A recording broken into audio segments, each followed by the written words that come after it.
Kementerian Kesihatan, KKM dan pengamal media perlu bekerjasama rapat dalam memastikan maklumat yang penting dan terkini membabitkan isu kesihatan rakyat dapat disalurkan.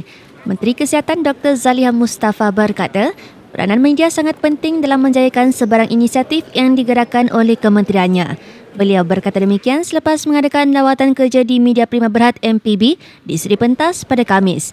Yang turut hadir pengerusi Kumpulan Media Prima Datuk Seri Dr. Syed Hussein Al-Junid, Ketua Pegawai Operasi Media Prima Omnia Effendi Omar, Ketua Pegawai Eksekutif Media Prima Audio Nazri Noran, Timbalan Pengarang Kumpulan Berita dan Awal Semasa Rangkaian Televisyen Media Prima Azhari Muhyiddin dan Pengarang Kumpulan News Straight Time NST Faranas Karim. Dalam lawatan itu, Dr. Zaliha turut meluangkan masa selama kira-kira 1 jam dan melawat pejabat Brave Media Group.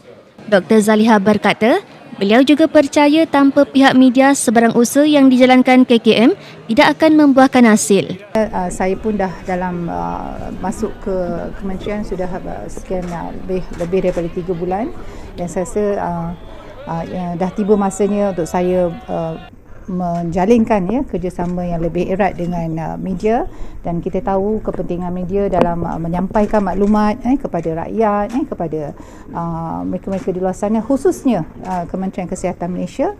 Dan kita tahu Kementerian Kesihatan Malaysia adalah kementerian yang besar dan bukan saja kita bercerita tentang permasalahan dalam kementerian, bahkan juga banyak perkara-perkara yang berkaitan dengan kesihatan rakyat perlu disampaikan dengan cara yang baik kepada rakyat dan kepada penduduk dengan melalui media. Dan saya yakin Media Prima dengan stakeholders yang banyak dan juga channel-channel yang pelbagai, dan saya rasa itu sudah pasti membantu untuk kita mengenal target yang kita perlu capai dan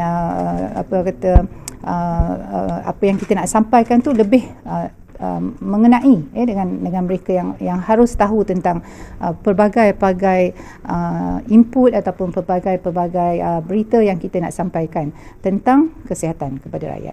Tadi saya dah dengar taklimat daripada Media Prima dan kita dah nampak dah dekat mana kita boleh bekerjasama, bagaimana untuk kita bekerjasama, cara bagaimana kita nak bekerjasama, apa maklumat yang kita nak sampaikan khususnya dalam